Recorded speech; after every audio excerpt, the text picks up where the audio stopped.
কাল থেকে সীমিত সময়ের জন্য খুলছে অফিস আদালত। খোলা থাকবে সকাল 11টা থেকে বিকাল 3টা পর্যন্ত। আর এর পাশাপাশি আগামী 2 দিন সকাল 10টা থেকে বিকাল 5টা পর্যন্ত ঢাকায় শিথিল থাকবে কারফিউ।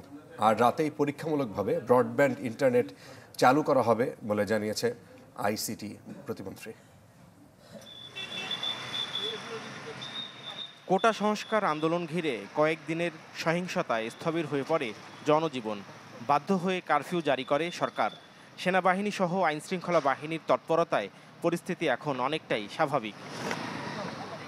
স্বরাষ্ট্র মন্ত্রণালয় থেকে জানানো হয়, আগামী বুধ ও বৃহস্পতিবার ঢাকা, গাজীপুর, নারায়ণগঞ্জ ও নরসিংদীতে কারফিউ বহাল থাকবে সকাল 10টা থেকে বিকাল 5টা পর্যন্ত। বাকি জেলায় পরিস্থিতি দেখে সিদ্ধান্ত নেবেন জেলা প্রশাসক।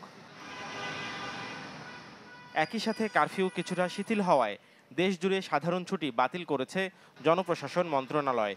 মন্ত্রী জানান, মঙ্গলবার সরকারি, আধা সরকারি ও স্বায়ত্তশাসিত প্রতিষ্ঠান খোলা থাকবে সকাল 11টা থেকে 3টা পর্যন্ত। আগামীকাল থেকে আগামী পরশুদিন অফিস খোলা থাকবে সকাল 11টা থেকে দুপুর 3টা পর্যন্ত।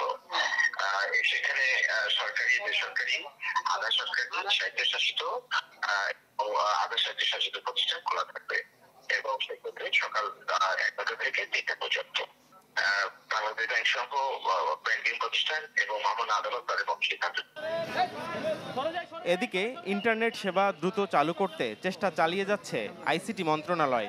প্রতিমন্ত্রী জানান, আজ রাতে পরীক্ষামূলক চালু হবে ব্রডব্যান্ড ইন্টারনেট। রাতের মধ্যেই আমরা অগ্রাধিকার ভিত্তিতে পরীক্ষামূলক ব্রডব্যান্ড কানেক্টিভিটি আমরা পুনঃস্থাপন করতে যাচ্ছি। আর সামাজিক যোগাযোগ মাধ্যমের বিষয়টি এখন আমি নিশ্চিত বলতে পারছি না।